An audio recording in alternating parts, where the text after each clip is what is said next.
This is the Extra Sheet, the unofficial Age of Empires 4 podcast. I'm your host, Socerton, and today I'm joined by AoE Beal and Sir Nevels. Thanks for being here, guys. How you doing? What's going on? Thanks for having me.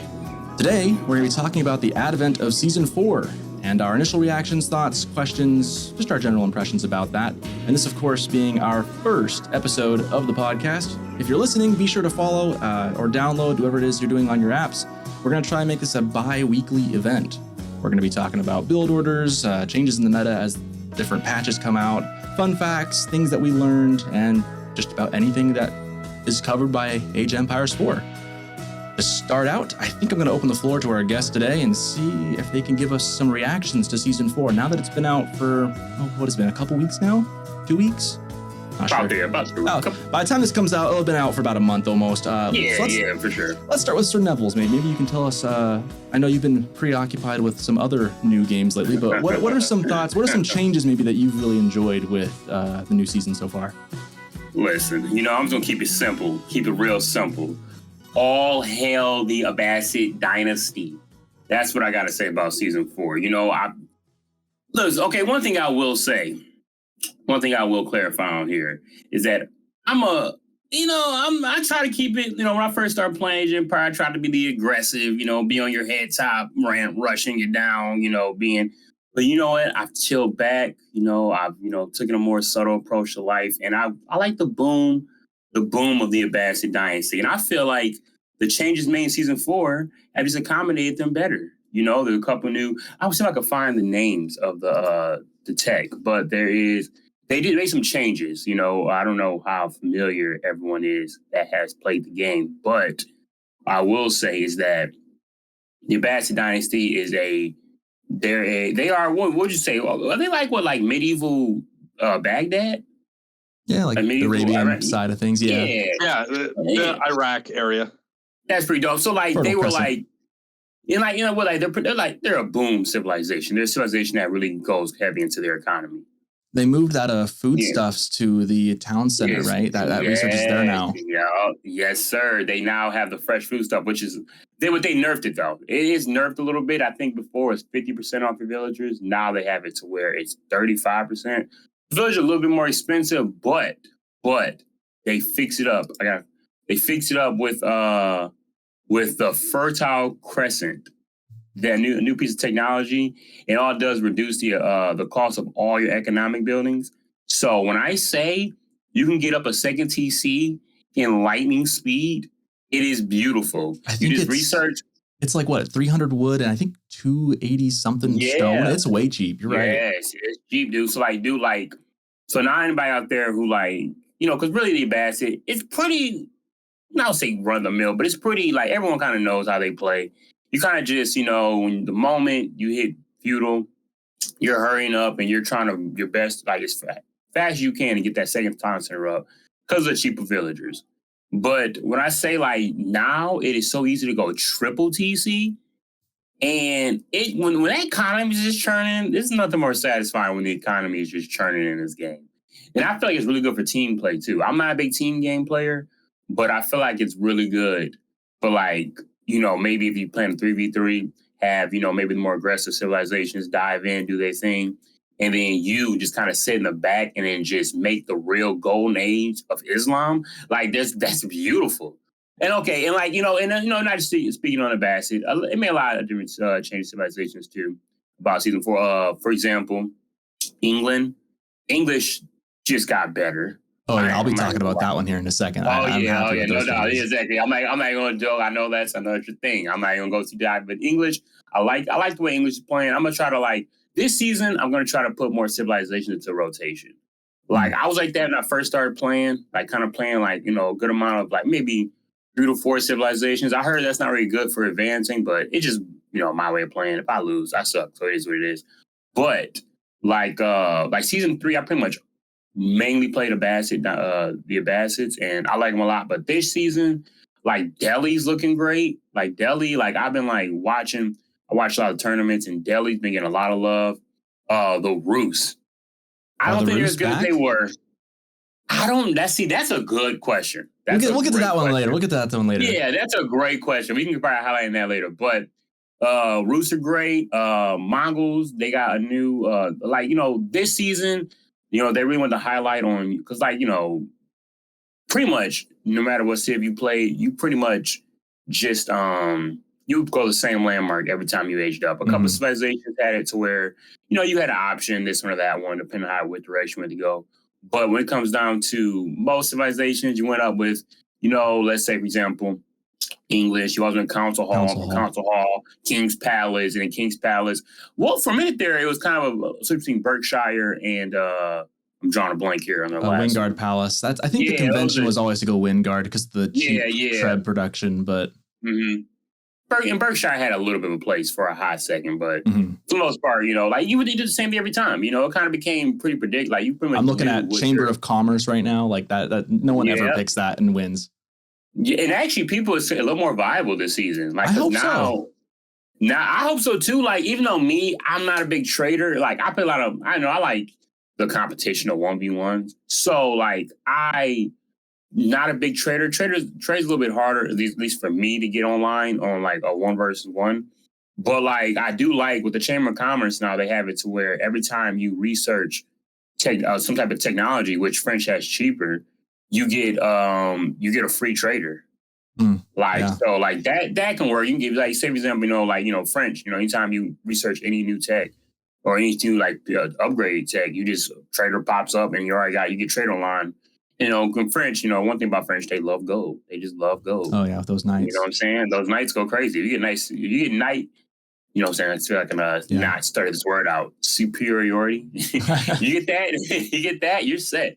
But HRE, I like HRE, some Minework palette changes. China didn't really get touched that much. And also, I don't play much Mali.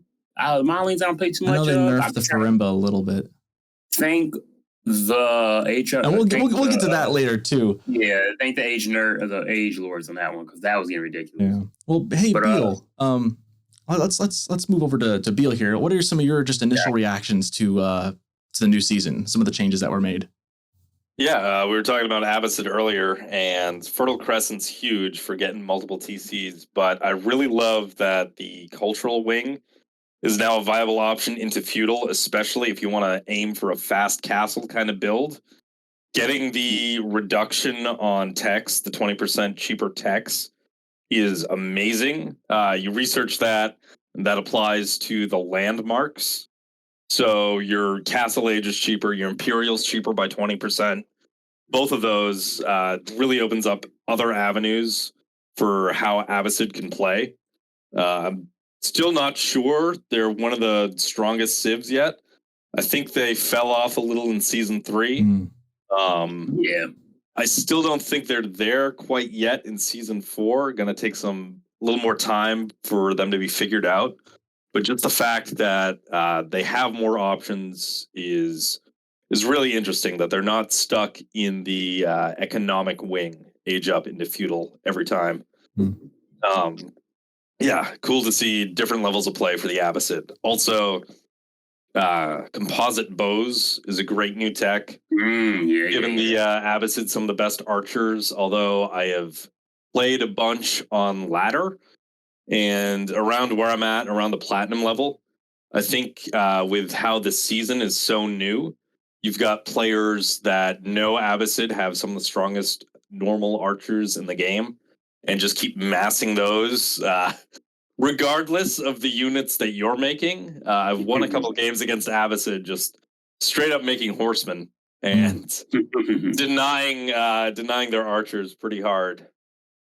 Otherwise, I mean, I've been playing a lot of Ottomans. I say, how's that been? Oh yeah, they've received no changes basically. They're so new. They're still so new. Yeah, it has been really nice to play as a civ that I already know. I picked them up in season 3, got used to them. Don't have to learn a lot of new things about the civ going into season 4. There's still the feudal aggression civ. Get the increased production, the free production down. It's always been like one of my shortcomings is making enough production buildings. So having the free production out of the military school, making sure that there's something always constantly producing. It's been kind of like a crutch for me, but yeah, definitely enjoy the Ottomans. I've played some English. Really enjoying the changes for the council hall. Haven't really touched Abbey of Kings yet. I'm not huge like on microing a healing unit. I don't know how worth it is. I think the changes to the council hall make it even better for a building that can pump out crossbows as soon as you hit castle, instead of previously where you'd have to invest in a separate archery range to be able to pump out double speed crossbows from the council hall as soon as you hit age 3 is great into HRE. Yeah. Well, that's been historically a tough matchup for English too, going into HRE. Those men-at-arms, the Burgrave rush is difficult to deal with. Yeah, absolutely. So you can go fast castle as English and then get the crossbows online right when the HREs start to be a threat to you. It's really nice. Haven't played around with the Wingard Footmen yet. I know those are new. I've still just been using the one with the trebuchets in there when I build a Wingard. You tried the archers yet? Those sniper archers? No, I haven't tried those either. I know I've set in my way. It's like the cheap trebuchet is such. Oh, that's my point. Yeah. I know I've tried. I know I've queued both the footmen and the archers, but my problem with late game Imperial is I'm just mashing units into units and just outproducing anyways. I don't really look at the units themselves anymore, so I don't know that I've actually seen a huge difference between them.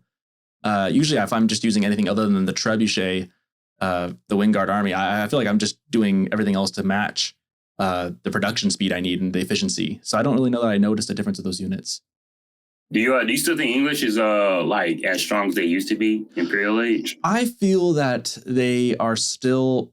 I don't know who would supplant them. I don't know who is better than English in Imperial Age even still. I was gonna say some of my thoughts this season. I really have enjoyed the Council Hall changes, and I like actually the White Tower production as well. As far as late game English, I don't know who can compete with English late game even still. I think maybe like a French trade with a guild hall, if they're just massing knights again and again and again. If they can keep up that could be dangerous. At this level of play, though, at the play I am at, being that mid-plat gold range, kind of like where Beal was saying, I don't know that anyone would be better off in Imperial than English at this point. Maybe for the pros, but I don't know. I think it comes down to, I think to match English, I think they got nerfs in just the right place. I think enclosures needed the nerf. Same thing with Network and Citadels.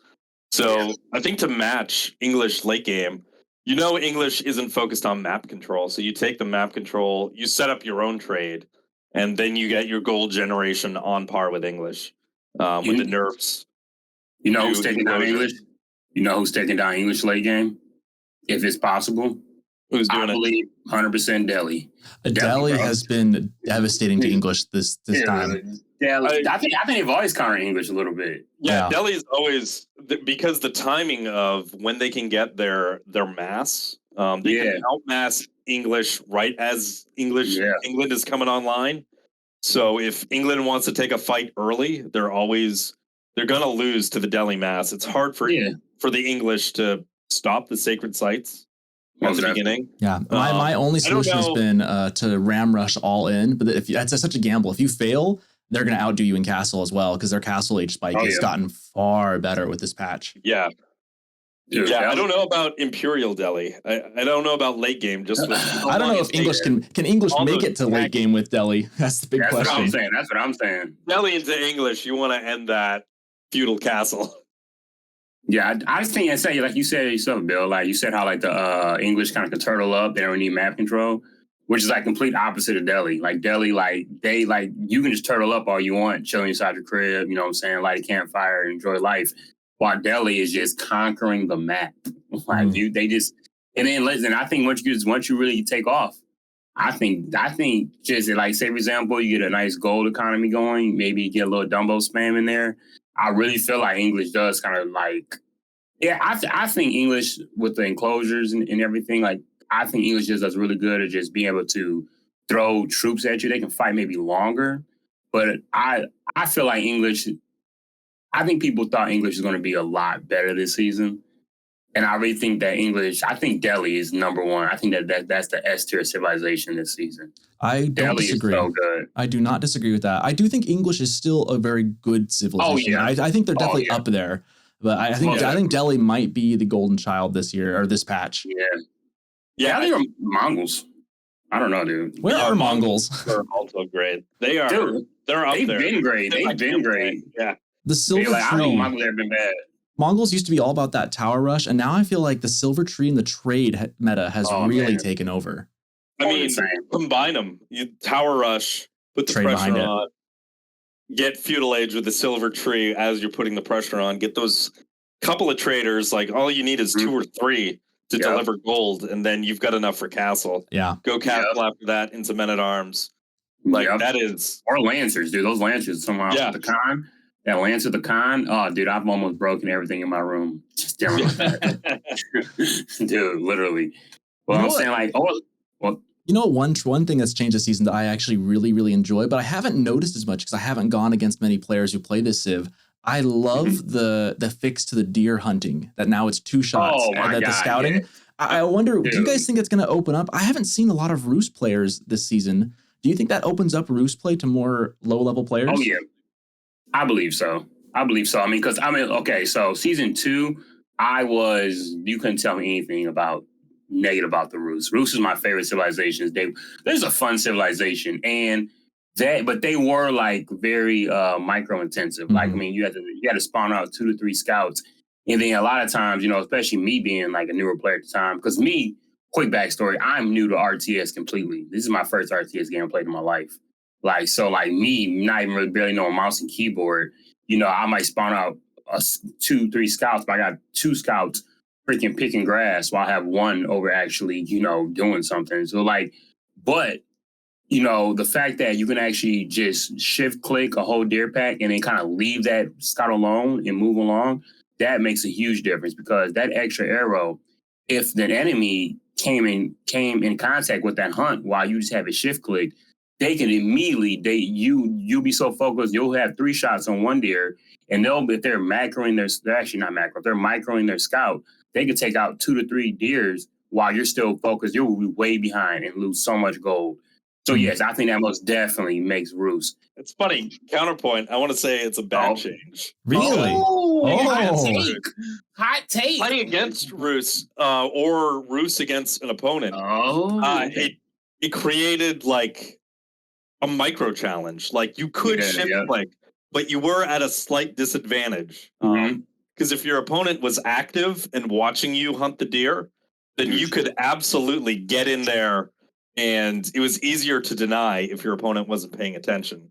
Okay. Now it's a little easier for someone to just shift click and look away. I will counter that a little bit. I do think that as the English guy over here who just only plays English, French, maybe some HRE, I love being able to just shift click my own deer patch and know for sure that I'm getting the best value out of my scout and shift clicking it, so I don't have to micro that while I can still play my game. I do kind of like. I do think it's a good change overall, personally, but I can see your point, Beal. Yeah, I think it was a good little.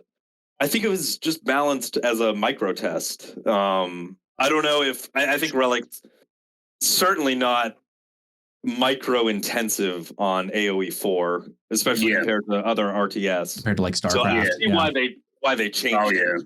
But it did add a little more complexity to the micro battles over getting the bounty versus denying your opponent bounty. I do think it does make it more accessible to newer players, though. And I don't think we can discount that. I think the pros might be like, if you have the APM, you probably don't love the change. But if you don't, it's probably a bit of I can now play Roost. I think it does make Roost a more open civ to lower leveled players, which I think is a good thing. Does. Otherwise, you have a million English players, and then everyone gets upset about only playing against English. Yeah, I mean, I just feel like Roost in general, like, Roost is like probably my biggest heartbreak of the entire Age of Empire updates. Because, oh my Lord, back in the day, Roost were dominant. They were so good. The fact that you got gold from the sheep, the fact that you could tether.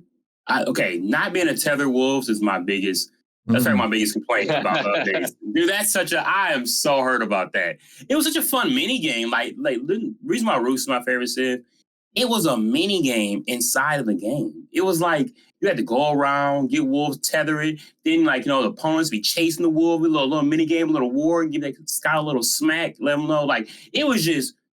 I'm not going to the Roost because I'll start breaking down here. I do think mentioning that's interesting. That is one change I did not like. Because I like the change to the deer. I did not like the change to the wolves because I feel like wolves have never felt more pointless in this game than they do right now. Dude, they're just horrible. Like, and they actually reversed update they're going to do. Like, they literally had like a AOE petition to where they were going to make it to where a lot of pro players do this, not really people like on a casual level, but like you would kind of bait a boar into attacking the enemy. Yeah.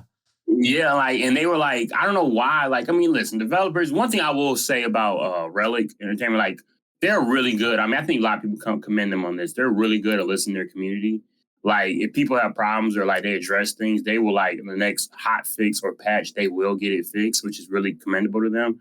Because some games just really either they take forever or they just do not fix problems. But the one thing that sometimes I feel like I know because Age of Empire is a hard barrier of entry. Like, the game just the reason why it's kind of hard to really get in here and make us plant your feet in here because it can be a little bit it can be a difficult. I consider it a difficult game. It's a hard learning curve. It's a tough learning curve. It's an RTS. Yeah, exactly. This is one of the hardest to get a hold of. Most definitely. So I really feel like they want to kind of make the game a little bit more casual because they really want new players, and I understand. But some updates to the game, I feel like me, for example, I think they kind of overly nerfed Roost. People are starting to find they're starting to plant and find a way to make them viable in season 4. But Roost, just in general, I miss the old Roost. Let's just say that. But what do we think about they're insanely map dependent? The Kremlin, I heard people. I have not actually. I think the Golden Gate is, no matter what. I think, literally, hot take, Golden Gate is the best landmark in the game. Yeah, I agree with you on that. I agree. Yeah, I think so. I still think that on gold plat level, I know you get the instead of getting the Golden Gate tickets to actually get trade resources. Now you get the Kremlin. They made an update to where now you get tickets and you can spawn that militia. So I think it's really good for players who are really good with micro and harassment. That works, but they do have a lifespan. So with that being said, I think it made the Roost. It did make the Roost more viable in a way, and it did make the Kremlin more valuable.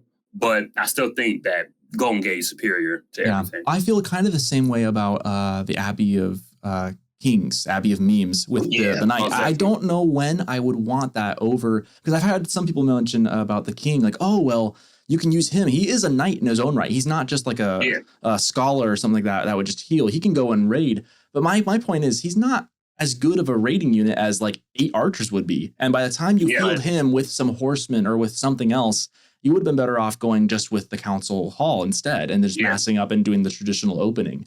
So I don't know if maybe, I guess with the Abbey of Memes, maybe it's a more defensive play and you're going for a castle game, but English and castle just doesn't feel nearly as good as English ram rushing, Funny that Abbey of Kings gets buffed, but Council Hall gets buffed even more. Gets buffed better. I do think the White Tower change does make me consider what I'm going to go. Insanely viable right now. White Tower's great. Because you can go, the difference is you can go 2 TCs. Yeah. You can go 2 TCs pretty easily and then still castle up on top of that, especially if you're going against a more passive civ. And then being able to crank out 100% speed out of an English keep, which for everyone who doesn't know, and most people should know, English keeps are the production building of production buildings. You can just produce anything it wants. And doing that at twice speed, I think that landmark has never felt more optimal and viable. Yeah. I have put away games by constructing a white tower just outside the enemy base. Immediately at the castle, you get the 100% production speed on trebuchets. And you just castle, drop a trebuchet, immediately outside the castle, inside the castle range, and start trebuing down their base. It just I would feels good. 100% hate you. I would 100% hate you, most definitely. I might be messaging you like, this how we doing it, bro? I'm sending you an in-game. Like, 10-4 Tim would definitely approve of this strat. Just want to throw that out there. Hey, I gotta ask you a question. Yeah. I'm being honest. What did the White Tower do before the update? It was just a beefier keep. Dude, that's trash. Yeah, well, I used to my theory with it. My theory beforehand was that English should never build a siege workshop because they can build a keep instead, and it can work as a siege workshop because it can produce anything. Because English keeps can produce any unit they want, and you get network of citadels out of it, which was huge. Right. So that made it worthwhile. Investment though, yeah. That also got nerfed, didn't it? The network of citadels. It did. I think it's still in a good spot. I don't think the English were overly hurt by it. I think it makes the nerf to it makes that you have to get network of citadels as soon as possible to stay viable in the Castle Age. But I don't think it's the end of the world for English. Like I said, I think they're still in a pretty good spot, especially with their landmarks being a little bit more usable. I mean, I think the developers are heading in a good direction because, I mean, before even the king was an option, really it was really called Abbey and Memes. Like, no one picked that landmark. Oh, it was a horrible landmark. It still isn't great in my opinion. I like that it has something new, but yeah, it was horrible. Yeah. Yeah, so like, so I think they're like, maybe they can make some tweaks to the king or something, like, just make them like, I think the king should be a little stronger. Like, I don't think I would not be opposed to like king being like a legitimate king on the field. Have him like be like a little bit of a knight on steroids a little bit. But with that being said, I like where they're going with it. I mean, because it is more value. It is like has more value than it did before. What if the Abbey of Memes also acted as a stable? So you can build a king, you could also build horsemen. But then then I feel like it'd be like French in a way. Because I feel like that'd be kind of like. But I mean, horsemen versus knights, though, Oh, okay. So they couldn't make knights. It was a stable with no production bonus, like no bonus production speed, but it only produced horsemen. Stable that produced horsemen. Yeah, kind of like the council hall before. It could only produce longbows. This one would only then produce the king, and then you could produce horsemen. But no additional production speed on that. I think that's interesting. That's interesting. I like that. I like where your head's at. Yeah. Okay, but like, would it scale though? So like, what do you get a castle? Well, you get the king. You get the king, and you have the healing ability that it gives you. Right. So I think. All right.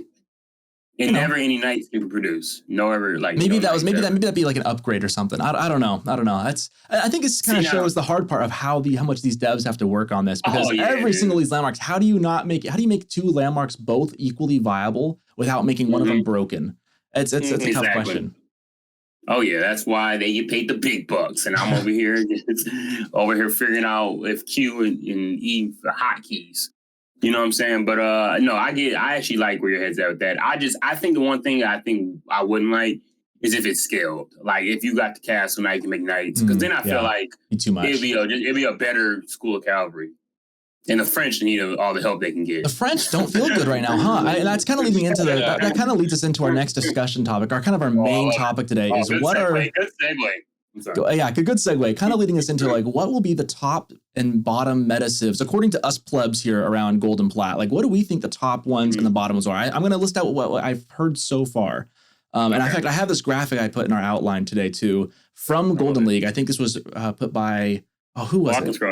I've seen this. She posted it. I can't remember her name. Her name's Angelica. Yeah. Shout out to her for this great graphic. And now a couple things on this graphic. It's for Golden League 2, the civs picked and the win rates. Now, there was no stone, so that does affect French negatively, and that does help civs like Delhi.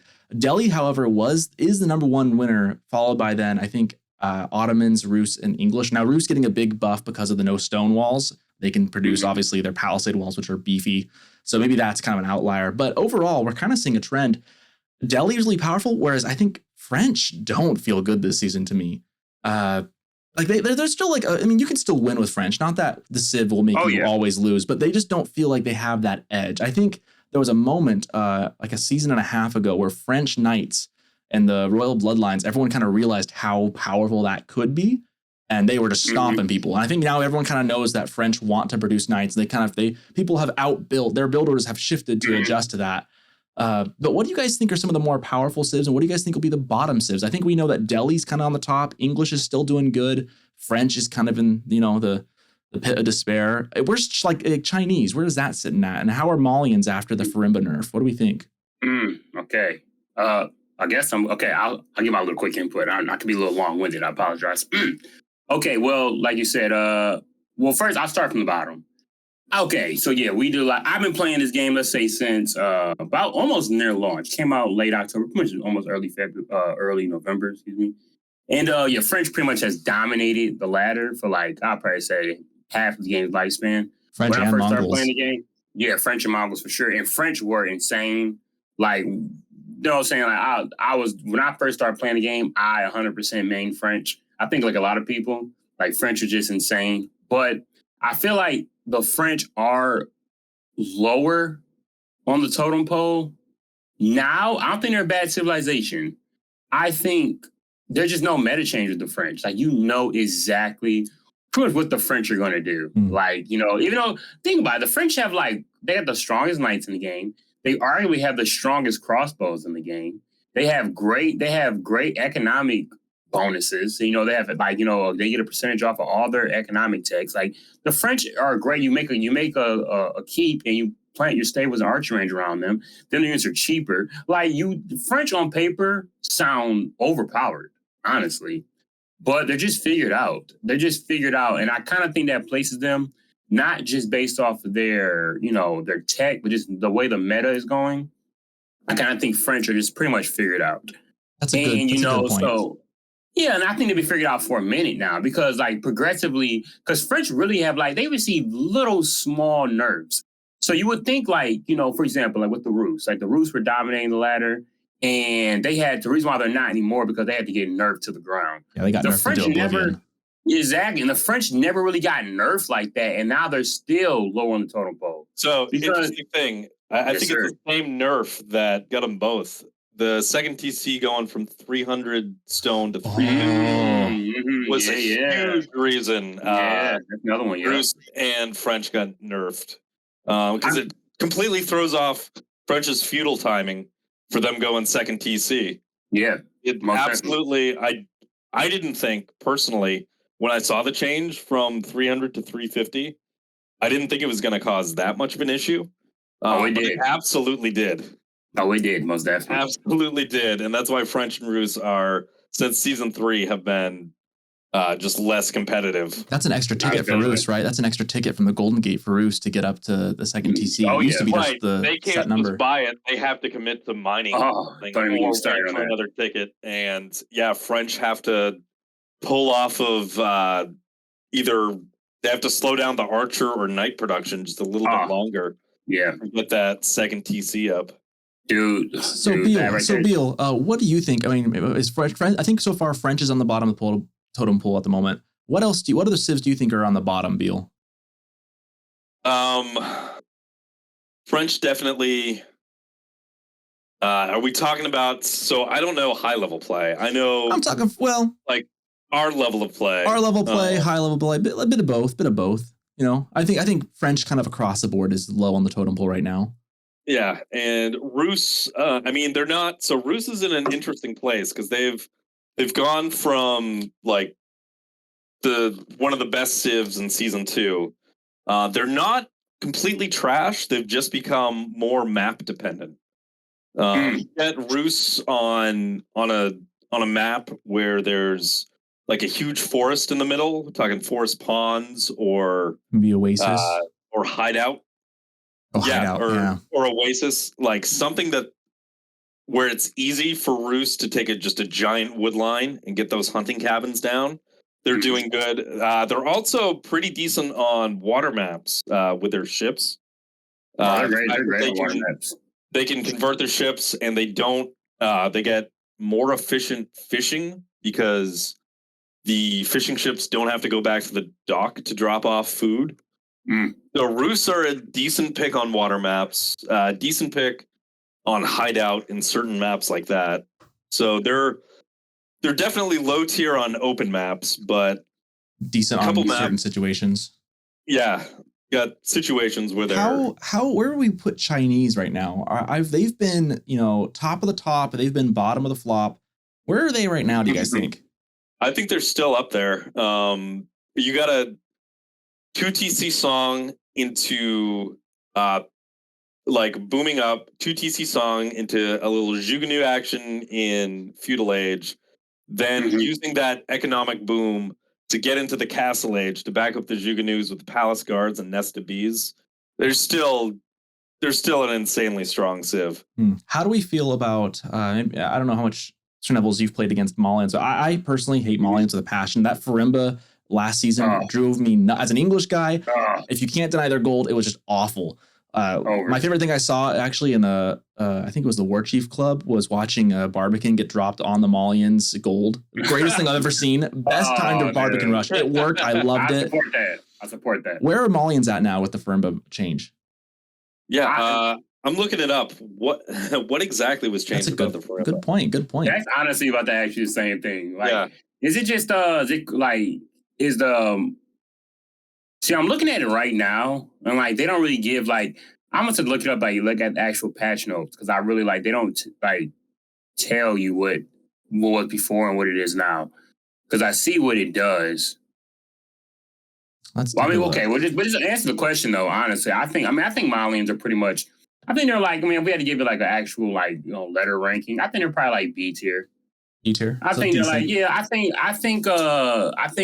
think they've kind of always been around there, but I think with that Farimba and Garrison, whoever pioneered that, I think everybody and their mom just went on the ladder and just kept doing that, and it was really hard to stop because you put that tower up on your gold, and really there's really no way to stop it once that tower's up there. Then you just put all your units on gold, and it's just So I mean, but I think as a whole, I think Malians are like upper B category.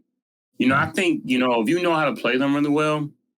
Their trade is excellent. I think in team games they're A too. This is the thing about Age of Empire too, though. Like anytime you talk about a civilization, there's like multiple there's conditions to like really judge them. Like I mean, some civilizations are really good on like water maps, land maps. They're different, and then team games.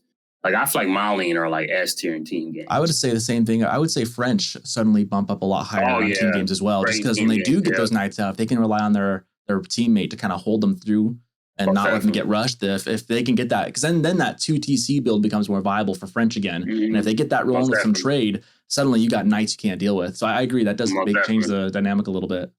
Yeah, also opens up Chamber of Commerce as a viable play for French in team games. Honestly, dude, trade in team games, getting a crazy gold boost right out of feudal with that. Oh, yeah. And that's an interesting thought on the game, too. These devs are balancing these landmarks. Some things are more viable in team games than not. So that adds a whole other layer of difficulty as getting this game truly balanced. Most definitely. Like I said, I mean, as a whole, though, the game, is actually I think the game's balanced pretty good. Yeah. I agree. For rough as the Rus and French have it, I mean, they're not completely unviable civs. Oh yeah, I've still got to cook with both of them on the ladder, most definitely. Yeah. But I like it though, dude, because I mean, the French at one point in time they were absolutely ridiculous. I mean, they were like if you won a lot with the French, no one respected your wins. They're like, oh, you won, like good for you. Yeah, my season 2 French stats. I think I had like 75% win rate. I remember when I joined the dark side and picked up French for a little while because I was losing as English time and time again. I was losing my mind, and I was like, you know what? I'm going to join the dark side. If you can't beat them, join them. And I went as French, and I had some success for a little bit. You got to. Dude, believe it or not, listen, the reason why I started playing French when I first started, it was the dumbest reason.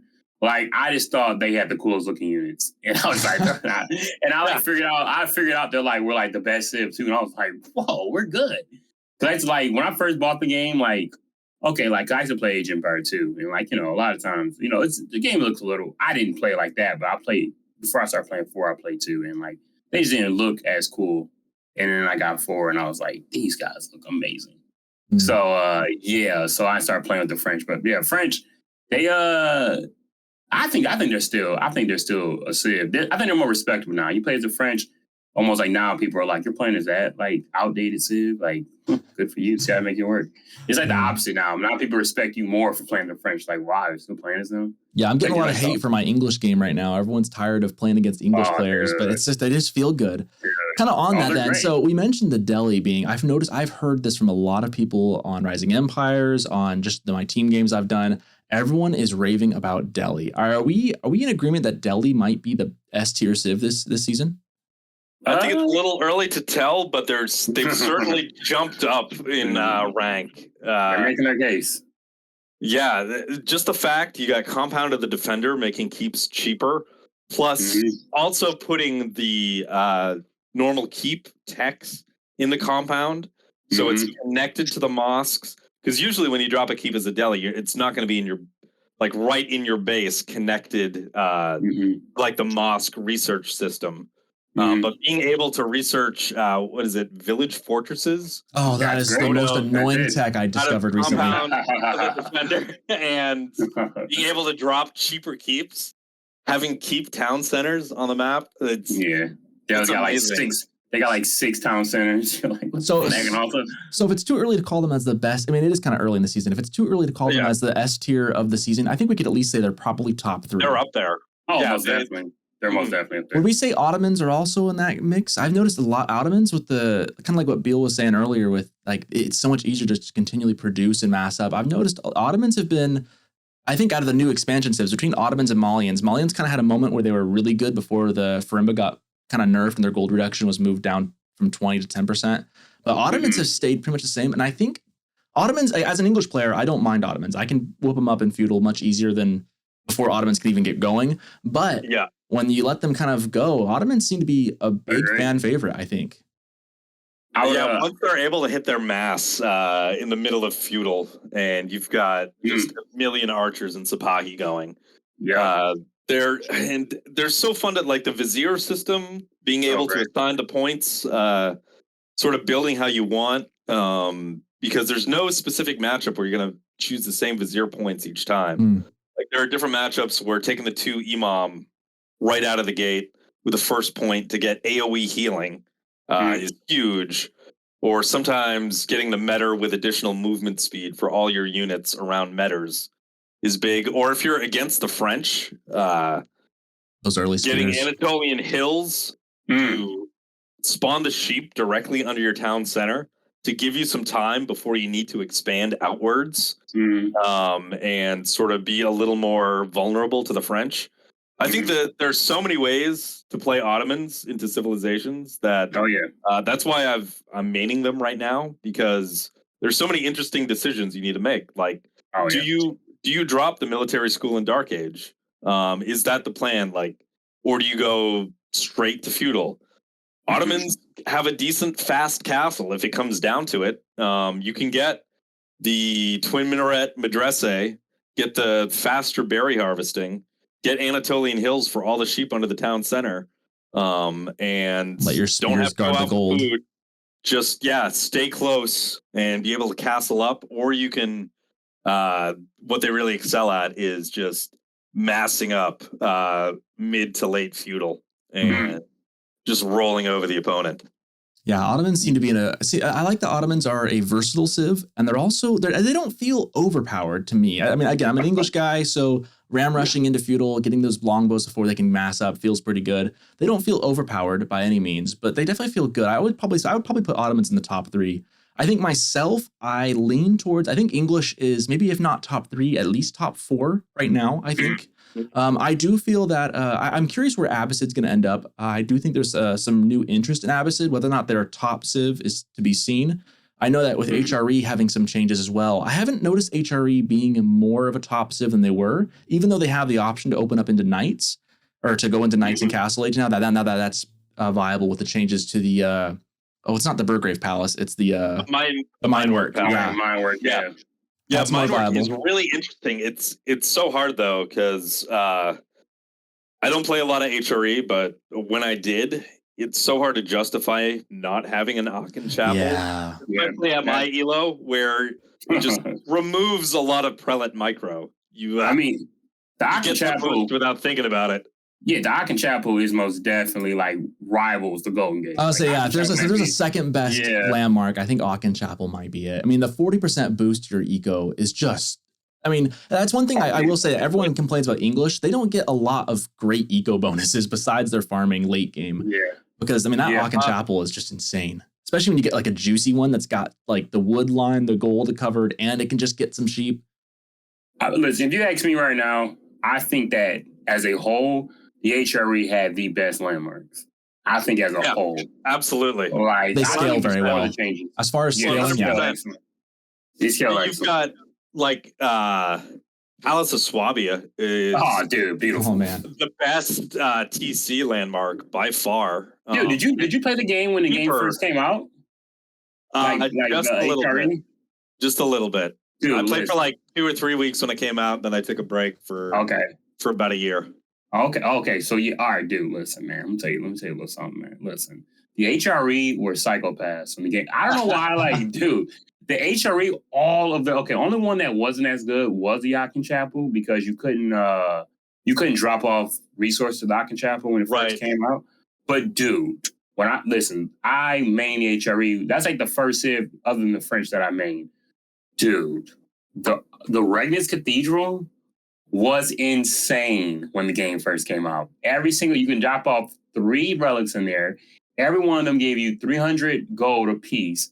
Plus, dude, if you got 3 relics with the HRE, not in the Regnitz Cathedral, you were going crazy. And then on top of that, the Palace of Swabia was not only like you freaking spawned out of. It was equivalent to like 3 town centers. Yeah. And not even just that, dude. It was cheaper. Yeah, and cheaper age up. I think it's still like that. I think so. It's still cheaper. It's still cheaper.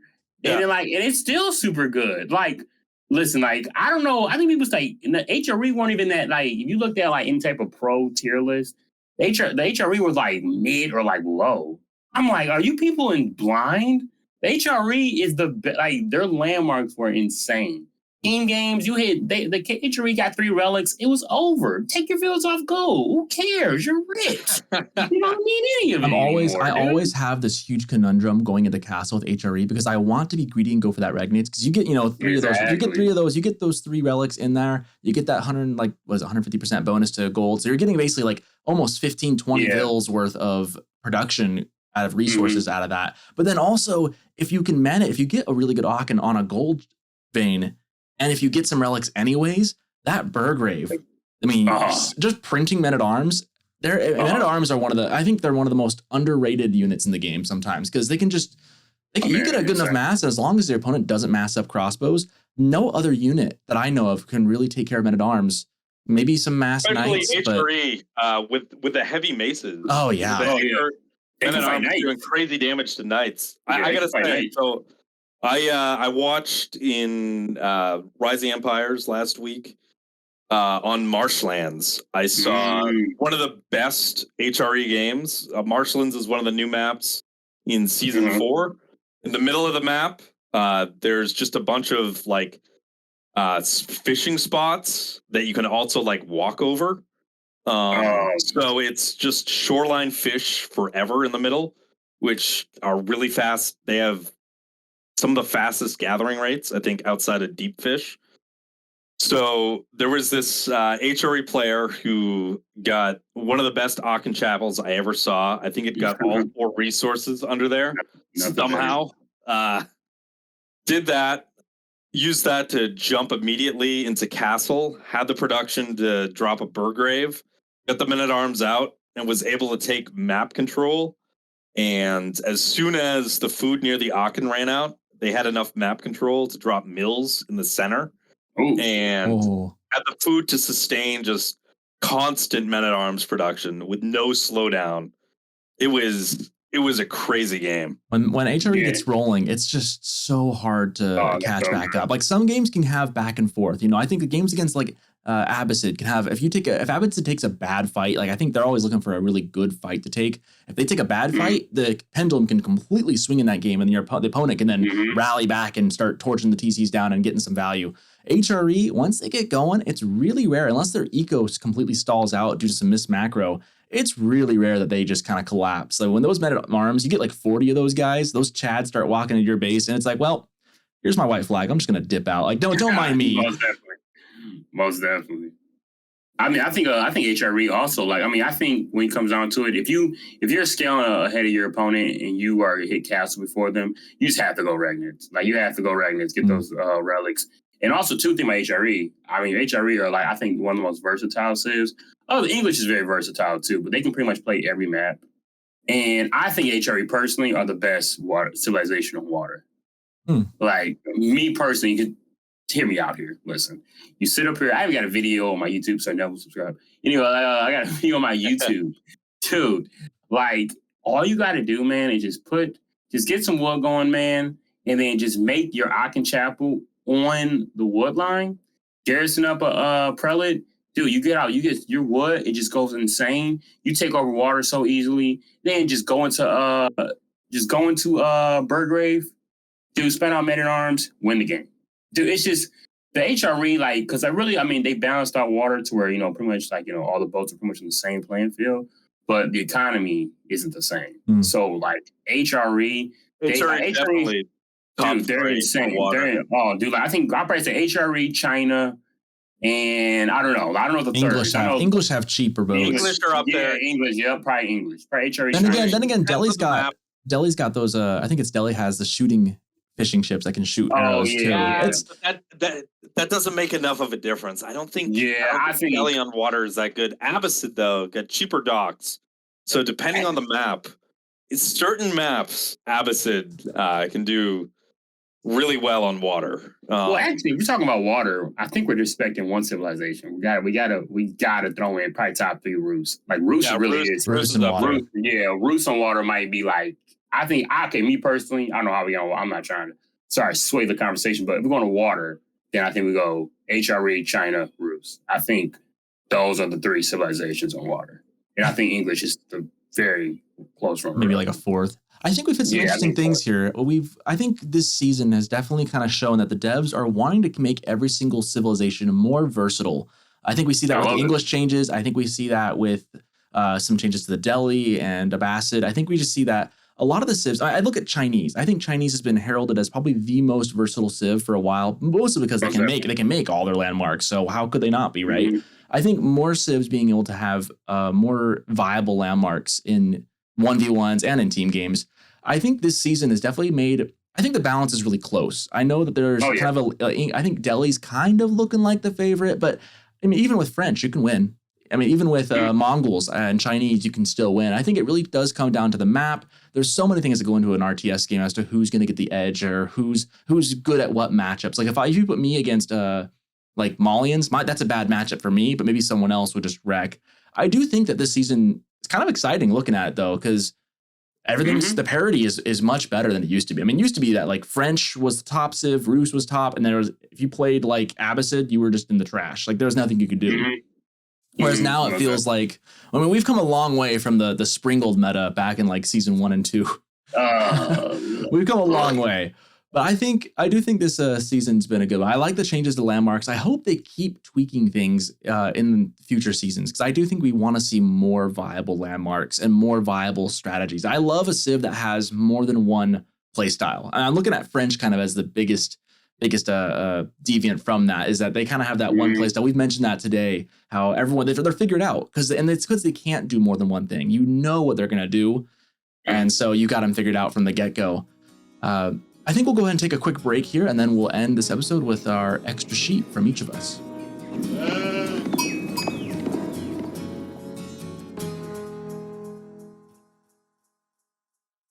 Hi, Socerton here again. I just wanted to give a quick shout out to a couple of communities. If you're listening this far into the podcast, you might just be interested in these.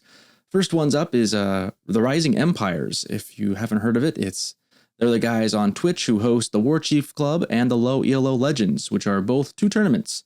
The War Chief Club being for those who are a bit of a higher skill level of play, but the Low ELO Legends is for those plebs like me sitting in gold to plat on any given day. Even if you're bronze or silver, you should sign up. They have brackets for you, and it's a ton of fun. They get together and play tournaments most Saturdays, and you can find them on Twitch. They also have a Discord, and you can also sign up on start.gg. I'll have a link in the description if anyone's interested in that. I also want to shout out the Griet Bara. It's another Discord group that plays Age of Empires 4. It's a kind of a fun little community, number of players across quite a wide spread of skill, and they're constantly doing teaming. If you want to find someone to play teams games with, you can find someone there. And they also do weekly jousts and other free-for-all matches. Great place to meet some players who are probably about your level if you're listening. Besides that, thank you for listening this far. I hope you've been enjoying it, and we'll get right back to the rest of this episode.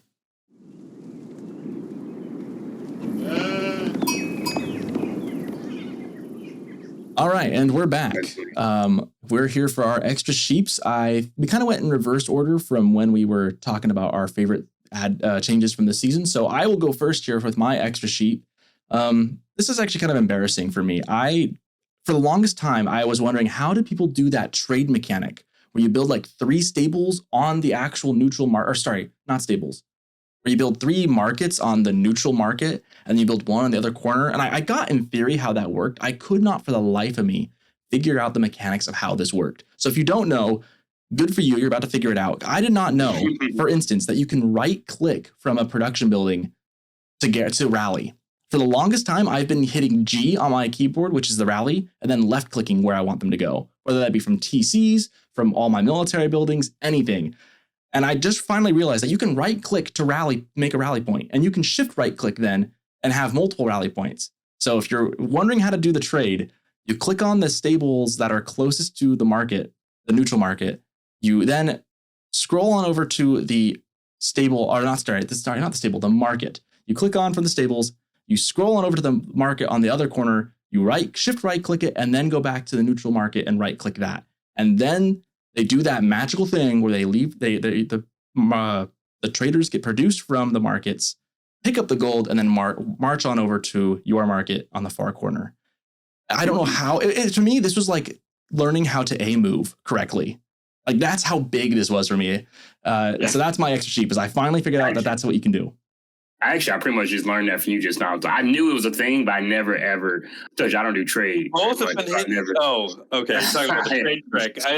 2 people didn't know you could right-click out of production. Dude, I swear, I'd never really used trade. So the whole trading trick that people use, I've never used it. I've always been trading. Even to this day, I've never. I mean, honestly, listen to Socerton say it. I'm like, bet I'm gonna do that the next time. It makes it so much easier. Yeah, that was mine. I did not know you could right click. I mean, to be fair, this is my first RTS. I've been playing for a year, and I've just gotten really good at hitting G and then left clicking. It's like I do it so quick. It's almost not a difference maker, and I still do it often. But right clicking just is so much easier. It didn't tell me that. I don't remember that in the tutorial. It probably is there, and I just missed it. Yeah, again, that's one of those things. It's right. I guess that's something that you take for granted. People knowing, just from previous RTS, that is, I mean, that's basically your standard. That's like hitting R to reload in a first-person shooter. It carries over from all RTS. But yeah, that's I didn't know you could hit G and. It's not as efficient, but I've made it I do it as fast as I would with right clicking. I do it so instinctively now. But yeah, right clicking is way better, guys. Just do that. I don't even know why it's a button. Why is it even an option? Oh, God. All right, Beal, what's your extra sheep? Yeah, I mean, I've been learning the new maps so far in Season 4. I've had the pleasure of watching a lot of games on Continental. So just learning how that map is played, it's really fun to watch and cast. Because it's a water map that is basically the inverse of Mediterranean or Baltic, as it's now called, where the water is on the outside in a ring. So the timing of the initial naval battles, because, in Mediterranean, your opponent hits feudal before you, they get the initial navy out, you're in trouble because you got nothing to defend it. But you get a little bit more of a buffer on Continental, because they've got to send their ships all the way around to your base. So you've got a few minutes for you to start building up a defensive navy on your own. And I think that really helps with how swingy water maps like Mediterranean and Boulder Bay can be, where the access of your opponent's navy to your fishing ships is like within 10 seconds. Where on Continental, it's more like 30 seconds to a minute for them to get all the way over there. So it's more interesting from a naval perspective, and where land units don't have to walk all the way around like they have to do on Mediterranean. It offers more land battles. Like that's more viable. You see more actual land battles than Mediterranean. So I'm excited to see. I think Continental needs a few tweaks. The resource distribution is very weird. It basically just puts resources by the players' bases. I think the sacred sites are really wonky. Yeah. One side, then there might be a barren patch on the island. Sacred sites spawn in sort of a triangle formation on a couple corners of the islands. And you can end up with a situation. I saw a Delhi player play on Continental. I think I saw this game. I think you were casting this one, yeah. Yeah, where the sacred site basically just spawned in the Delhi's base. Right next to the town center. Yeah. But yeah, and so yeah, learning about Continental was definitely my extra sheep of the week. Didn't see it in the games I covered this weekend, but I've just been looking for, especially against Abbasid on there, someone to do a landmark snipe with transport ships, because with the fact that there's a little less naval pressure, you might not run into enemy ships defending, just because there's less of an emphasis on having a navy. Late game, getting some transport ships, getting some bombard cannons to come over to your opponent's base from the back, and the town center is spawned so close to the shore. Abbasid usually drops their House of Wisdom so close to the town center that it's looking like a great map for people who like to landmark snipe. Is that on ranked map too? No, it is not currently on ranked map. It is in the quick play though. Yeah. Oh, okay. I'm actually jotting down some of these strategies. I'm like, wait a minute. Right. I'm trying to Continental. Okay. All right. Cool. Great map. That was actually Age of Empires 1. I think that map, it's an OG map. It's an old map. One of the maps I used to play like as a kid before I could even like knew any sort of strategy, before internet or guides or anything. Continental was always my go-to map. Bill, you're a RTS legend. Oh yeah, he's an OG. You know? Yeah, I'm over here like, oh yeah, I just figured out AOE 1. There you go. Well, Sir Nevels, what is your extra sheep? All right, listen. Let me tell you. Okay, listen. Mine. You think yours is embarrassing, Socerton? You think yours is embarrassing? Let me give you my extra sheep. And I've been playing this game for a minute now, and you think I should probably learn this way earlier? I should probably learn this way earlier. But listen, my extra sheep is knowing the power of walls. Listen. I hear you. I'm with you. Listen, gentlemen. Your boy really struggles with making walls. Okay, I get it. You know what I'm saying? I feel like that's like, that's AoE 101.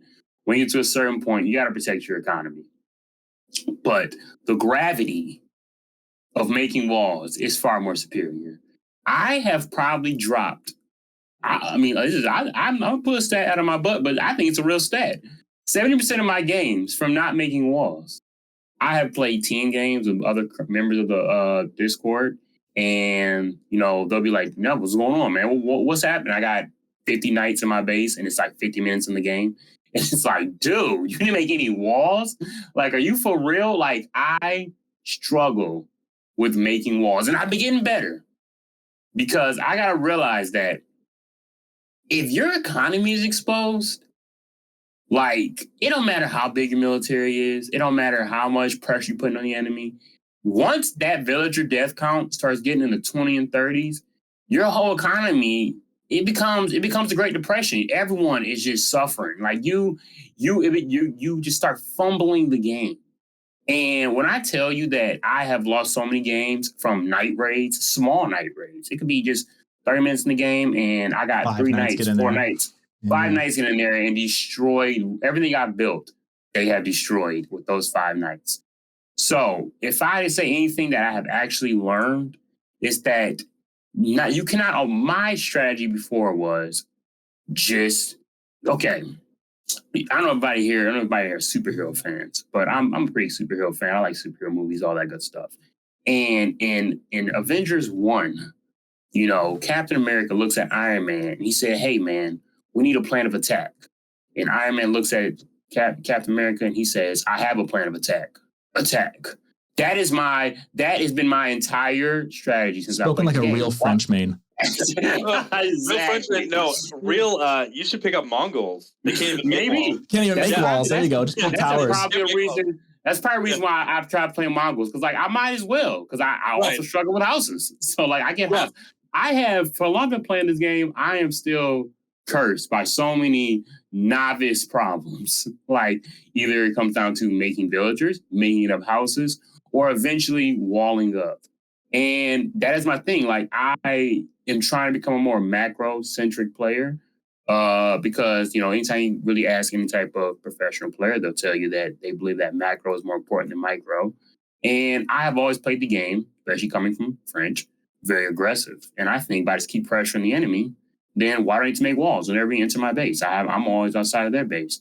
But just in case sometimes that first little feudal or castle push doesn't work, then you're exposed. So basically, if I had to sum it down to one little statement, my sheep is protect your economy. Economy is beautiful. It's going to send you into the late game, mid game, whatever you need to do. You can't fund your military if you got no food. You got to protect that economy. And that's a basic. Anybody who's played this game for a couple months knows that. That's something I struggle with.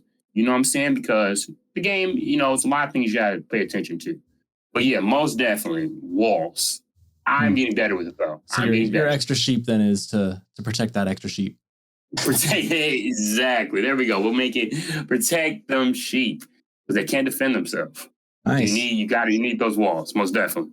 Well, sweet. Well, thanks guys for hanging out here today. I think we're over an hour now. Wow. Good, long, meaty first episode. We're going to be diving in future episodes. Like I said, hopefully bi-weekly. We'll be talking about other things. And if you have any desires, send us questions. I will have a Discord up, channel everyone can join. I'll have details about that linked into the description. And be sure to give AOE Beal a follow on Twitch and I think YouTube as well now, right, Beal? Yeah. Started a YouTube page for just taking a bunch of requests for replay casts from the Griobara Discord. And I'm throwing them up there. It's been a lot of fun. Nice. And I know Sir Nevels has a YouTube channel as well. I'm going to throw a shout out to him for his YouTube channel. And I'm Socerton. Of course, I'm on Twitch. I am hoping to start a YouTube maybe one day. We'll see if I've ever had the energy for it. Oh, yeah. Go ahead and do it, man. That's why I've got the podcast instead. That's why I'm starting this instead. But this has been The Extra Sheep. Thanks, everyone, for listening today. Find us wherever you listen to podcasts, and we'll be back in 2 weeks.